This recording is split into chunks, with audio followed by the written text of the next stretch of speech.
Captain Viridian Colt stood frozen on the bridge of the ESV Tenacity, watching the massive Kalian warships surround his vessel in a perfect formation. The comm channels erupted with laughter, actual laughter, from Admiral Lyrax Quentar, Supreme, commander of the Kalian Empire's 7th Armada. "Is this truly what Earth considers a warship?" The Admiral's voice dripped with contempt. "This patchwork of salvaged parts? Your species sends this against the might of our empire?" Viridian gripped, the worn command console knuckles white. The Tenacity wasn't pretty. A cobbled-together amalgamation of 23rd century Earth technology, salvaged alien components, and improvised engineering solutions. Exposed conduits ran along bulkheads. Mismatched hull plating created a patchwork. Exterior, but she was humanity's response to the Kalian ultimatum: surrender Earth's resources or face annihilation. "Lieutenant Orissa, status report," Viridian called, ignoring the Admiral's continuing mockery. Orissa Vex, the ship's tactical officer, a woman with midnight blue hair and augmented eyes that glowed softly in the dim bridge, responded calmly. 7 Kalian dreadnoughts, 18 cruisers, and approximately 40 support vessels, Captain. Their weapons are charged but not targeted. They're toying with us. "Engineering. What's our capacity?" Viridian asked. Chief Engineer Malachi Reed's gruff voice came through the comms. "Reactors at nominal, Captain. All systems green. The Lazarus Protocol is ready to deploy on your command." Viridian nodded. The Lazarus Protocol, humanity's last-ditch effort, an experimental technology considered impossible by most of the galactic community. "This primitive vessel has breached restricted space," Admiral Quentar continued. "By decree of Emperor Dravix, we are authorized to neutralize your ship. However, I am feeling magnanimous. Return to your homeworld with a message. The Kalian Empire claims your solar system. You have 14 planetary rotations to prepare for our arrival and your subsequent surrender." Viridian stepped forward, activating the visual communication array for the first time. His weathered face appeared on the Kalian screens, a small smile playing at the corner of his lips. "Admiral Quentar, with all due respect, which is none, I think you've misunderstood the situation." Viridian's voice was calm, almost conversational. "This isn't a diplomatic mission. This isn't a plea for mercy." Orissa exchanged meaningful glances with Communications Officer Ilara Frost, whose golden eyes narrowed in anticipation. "This is a demonstration," Viridian continued. "You see, we humans have a saying. Sometimes the best weapon isn't the shiniest or the biggest. Sometimes it's the one your enemy doesn't see coming." Admiral Quentar's reptilian features contorted in amusement. "Your arrogance is as misplaced as your faith in this junk heap." Viridian's smile broadened slightly. "Initiate Lazarus Protocol." Throughout the ship, hidden compartments unlocked. Dormant systems awakened. The mismatched hull plates realigned with precision, revealing concealed weapons arrays unlike anything the Kalian Empire had encountered. "What is the meaning of this?" demanded Quentar, his amusement evaporating as his sensors detected massive energy buildups. "Like I said, Admiral," Viridian's voice hardened, "this is a demonstration." As the Kalian ships scrambled to raise shields and charge weapons, the Tenacity systems unleashed the culmination of Earth's desperate innovation. The trap was sprung. The Kalian ships' energy readings spiked erratically as their commanders attempted to make sense of what was happening. Admiral Quentar barked orders on his flagship, the imposing Eternal Dominion demanding explanations from his officers. "Sir, we're detecting quantum disturbances," his science officer reported, violet eyes wide with alarm. "The human vessel, it's not what we thought." Indeed, the Tenacity was undergoing a transformation. What appeared to be scrap and mismatched plating was actually an intricate system of metamaterials and phase-shifting alloys designed specifically to conceal the ship's true nature from Kalian scanners. Lazarus Protocol at 40%, and climbing, Ilara reported on the Tenacity's bridge. Her fingers danced across the holographic interface. Quantum siphons active and drawing power. The Kalian ship's energy weapons discharged, emerald beams streaking toward the human vessel, but where they should have struck hull plating, they instead passed through strange distortions in space, their destructive power seemingly absorbed. They still don't understand, Malachi commented from engineering, his voice tinged with grim satisfaction. 60% and climbing. What the Kalians couldn't comprehend was that the Tenacity wasn't merely a ship, it was a quantum vampire. Every energy weapon fired at it only fed the Lazarus Protocol, converting enemy attacks into usable power through principles of quantum entanglement that Earth scientists had discovered quite by accident during humanity's darkest hour. Admiral Quentar slammed his scaled fist against his command chair. "Impossible! Cease energy weapon fire! Switch to kinetic projectiles!" But the order came too late. The Tenacity's apparent hull damage repaired itself as nanomaterials redistributed, forming new configurations. The vessel now glowed with an ethereal blue light, pulsing like a heartbeat. The human vessel is generating a field unlike anything in our records, reported the Kalian science officer, panic evident in her voice. It's creating quantum instabilities throughout our formation. On the Tenacity, Viridian turned to his XO, Commander Pyrrhus Wade, a tall man with skin like burnished copper and eyes that had seen too much of war. Status of the Kalian fleet? Pyrrhus studied the tactical display. Confused, disorganized. Their command structure is breaking down as communications are affected by our quantum field. Perfect. Viridian nodded. Orissa, target their propulsion systems. We want them stranded, not destroyed. Not yet. Orissa's augmented eyes flashed as she processed targeting data. Quantum lances charged and locked, Captain. Fire. The Tenacity released concentrated beams of the same energy it had absorbed, but reconfigured to target specific frequencies that Kalian shield harmonics couldn't possibly defend against. The attack was surgical, precise, each shot disabled the propulsion systems of a Kalian vessel without destroying it completely. Admiral Quentar watched in horror as ship after ship in his fleet went dark, drifting helplessly. This is impossible! Their technology is primitive! Viridian's face appeared on his screen again. You know, Admiral, that's the problem with empires. You get so comfortable with your technological superiority that you forget the most dangerous weapon in the universe. And what would that be, human? Quentar snarled. Viridian's eyes were cold. Necessity. When a species is backed into a corner when it's facing extinction, it gets creative.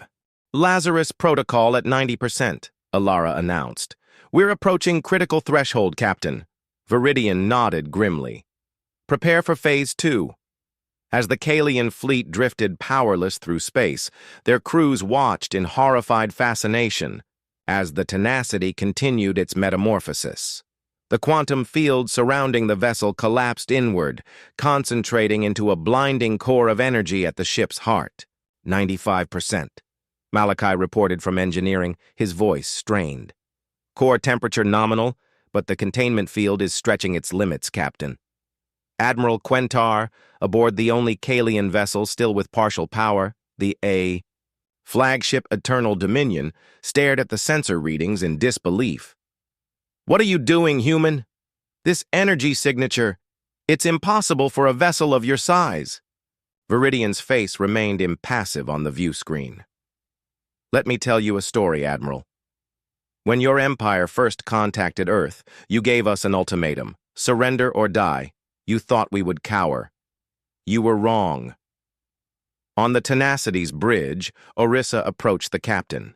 Sir, we're detecting additional Kalian signatures at the edge of the system. Reinforcements. Viridian nodded. Perfect timing. Let them watch. The Tenacity now pulsed with energy that defied conventional physics. What the Kalians couldn't comprehend was that humanity had discovered something revolutionary in their desperate research. the quantum breach effect. By creating a contained rupture in space-time, they could tap into energy from parallel dimensional planes. You should know, Viridian continued, addressing the Admiral, that when humans named this ship the Tenacity, it wasn't just poetic. It was a promise. Commander Pyrrhus stepped forward. Quantum breach stabilized, Captain. Ready to initiate the Prometheus Cascade. Viridian nodded. Do it. Throughout the disabled Kalian fleet, alarm klaxons blared as their sensors detected the impossible buildup of energy. The Tenacity began to emit tendrils of brilliant azure energy that reached out like living things, connecting to each disabled Kalian vessel. "What is this?" demanded Quentar, genuine fear creeping into his voice for the first time. "The Prometheus Cascade," Viridian explained calmly. "Named after a human myth about stealing fire from the gods." Ilara monitored the cascade's progress. "Energy transfer initiated. Their systems are being drained, Captain." That was the true genius of Earth's desperate innovation. The ability not just to absorb energy weapons fire, but to establish quantum ID links with enemy vessels and drain their power reserves directly. Each disabled Kalian ship was now feeding the Tenacity's ever-growing energy stores. "You should have researched our history before you threatened us, Admiral," Viridian said. "Humans don't surrender well. We adapt, we overcome, and when pushed too far, we strike back." On the bridge of his flagship, Admiral Quentar finally understood the trap they had walked into. This wasn't a battle. It was an ambush, and his mighty armada had fallen for it completely. "Prometheus Cascade complete," Orissa announced. "All Kalian vessels have been reduced to minimal life support only. Their weapons, shields, and propulsion are completely drained." Viridian's gaze hardened as he addressed the Admiral one final time. "Your reinforcements will arrive shortly. They'll find your mighty armada powerless, defeated by what you called a joke. They'll return to your empire with a message." "What message?" Quentar asked, his voice barely audible. "That Earth is not yours to take." The Kalian reinforcements arrived with the arrogance typical of their empire, 20 warships dropping out of faster-than-light travel in perfect formation, weapons charged and ready to obliterate the single human vessel that had somehow disabled an entire armada. Fleet Commander Jovax Trin surveyed the battlefield with growing unease. The sight was impossible. 7 dreadnoughts, 18 cruisers, and dozens of support vessels drifting powerless, their hulls dark except for minimal life support. "Status report on Admiral Quentar's fleet," he demanded. His tactical officer responded with confusion evident in her voice. "All vessels show minimal power signatures, Commander. No weapons, no shields, no propulsion. They're empty." "And the human vessel?" Trin asked, his 4 eyes narrowing. "Energy signatures unlike anything in our database," the officer replied. "It appears to be waiting." Aboard the Tenacity, the atmosphere was tense but controlled. Captain Viridian watched the newcomers on the tactical display, assessing their formation and capabilities. "They've arrived right on schedule," he noted. "Ilara, open a channel." Before she could comply, Commander Pyrrhus interjected. "Captain, we're receiving a transmission from Earth. It's Fleet Admiral Navari." The main view screen shifted to show the weathered face of Fleet Admiral Zephyrine Navari, Supreme Commander of Earth's Defense Forces. Her silver hair was pulled back in a severe bun, and her expression was grim determination personified. "Captain Colt, your mission has succeeded beyond expectations," she stated. "The Tenacity prototype has proven the viability of the quantum breach technology. Stand by for Phase 3. Viridian straightened. "Phase 3, Admiral? That wasn't in the mission parameters." Admiral Navari's expression didn't change. "The parameters have evolved, Captain. The Kalian threat must be eliminated definitively. Earth has voted. The Bastion Protocol is activated." A hush fell over the bridge. The Bastion Protocol was theoretical, a network of quantum breach devices placed at strategic locations throughout the solar system, designed to work in concert. with the tenacity. "Incoming transmission from the Kalian reinforcements," Ilara reported quietly. "Put them through," Viridian ordered, his expression hardening.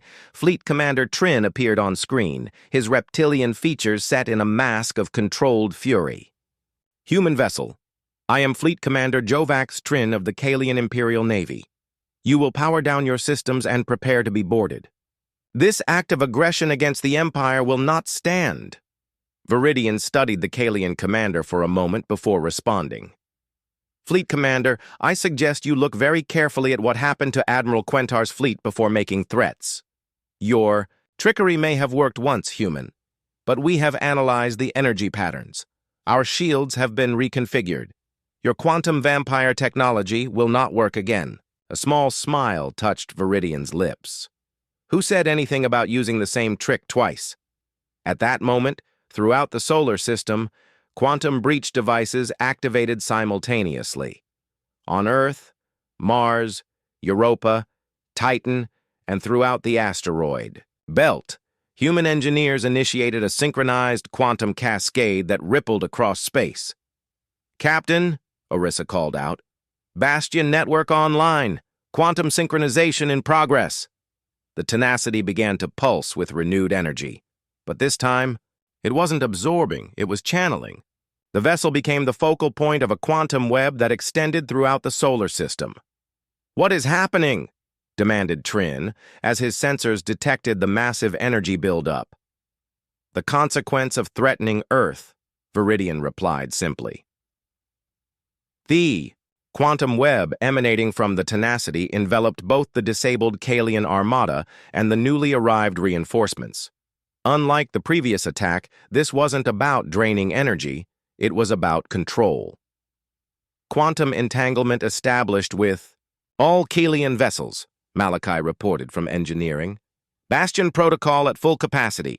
Fleet Commander Trin's ships attempted evasive maneuvers, their engines flaring brilliantly against the darkness of space. But the quantum web followed them, faster than light, impossible to outrun.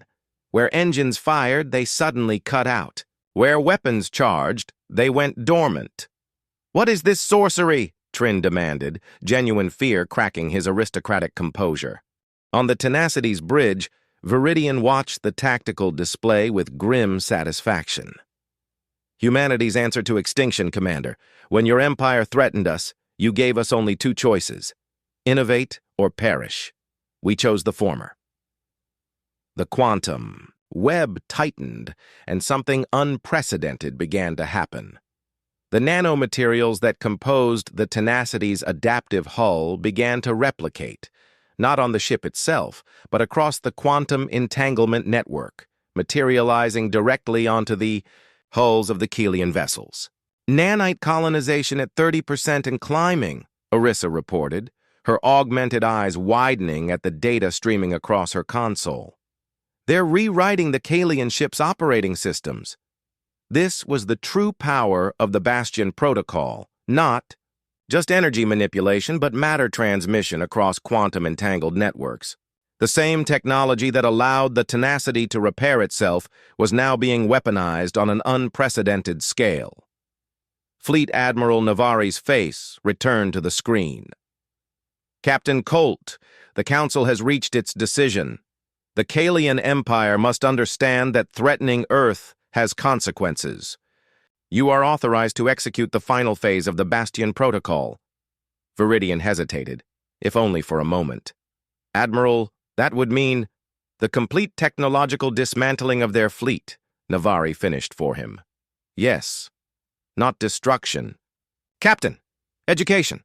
Understanding dawned on Viridian's face. "Very well, Admiral. Initiating final phase." Across both Kalian fleets, panic spread as systems began to shut down one by one.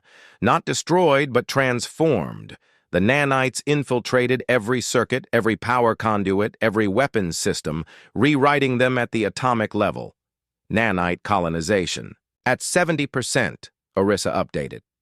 Kalian technology is being systematically converted. On his flagship, Fleet Commander Trin watched in horror as his mighty warships transformed before his eyes. Weapons arrays reconfigured into communication devices. power cores rewired to prevent military applications. The pride of the Kalian Imperial Navy was being unmade and remade in minutes. "Stop this," he pleaded. "We surrender!" Viridian's expression remained resolute. "This isn't about surrender, Commander. This is about ensuring you can never threaten us again." As the nanite conversion reached completion, a terrible silence fell across the Kalian fleet. No ship was destroyed, no life was lost. But every vessel had been transformed from an instrument of war into something else entirely, their military capability completely, irrevocably erased. "Conversion complete, Captain," Ilara announced. "All Kalian vessels have been neutralized. Viridian opened a channel to all Kalian ships. Your vessels have been modified. They will return you safely to your homeworld, but they will never again serve as weapons of war. This is humanity's message. We will not be conquered. We will not be colonized, and we will not be threatened." Fleet Admiral Navari nodded in approval. "Well done, Captain. The tenacity has lived up to its name." 2 months after what became known throughout the galaxy as the Tenacity Incident, Captain Viridian Colt stood before the United Earth Council in the Grand Chamber in New Geneva. The room buzzed with a mixture of triumph and anxiety. Earth had stood against the Kalian Empire and won, but the consequences of that victory remained uncertain. High Chancellor Lyra Octavia, head of the council, called the session to order. Her voice, amplified throughout the chamber, silenced the murmurs instantly. "Captain Colt, your actions aboard the Tenacity have fundamentally altered Earth's position in the galactic community. The Bastion Protocol exceeded all expectations." She paused, her gaze sharp. "What the Council requires now is your assessment of the aftermath."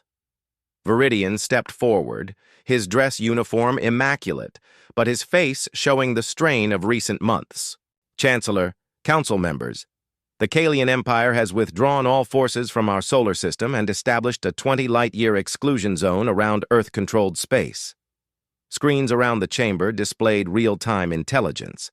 Kalian, fleets redeploying, diplomatic channels suddenly open with species that had previously ignored humanity, trading opportunities multiplying exponentially. More significantly," Viridian continued, 17 previously subjugated species have declared independence from Kalian rule. The Empire's military hegemony was built on a foundation of fear. We shattered that foundation. Councillor Casimir, Valerian, head of defense, leaned forward. "And the converted Kalian ships? Do we have confirmation they reached the Imperial homeworld?" "We do, Councillor. All 65 vessels of Admiral Quentar's original fleet and the 20 reinforcement. Vessels arrived at Kalia Prime 2 weeks ago." Viridian activated his personal data display, projecting images captured by Earth's Deep Space Intelligence Network.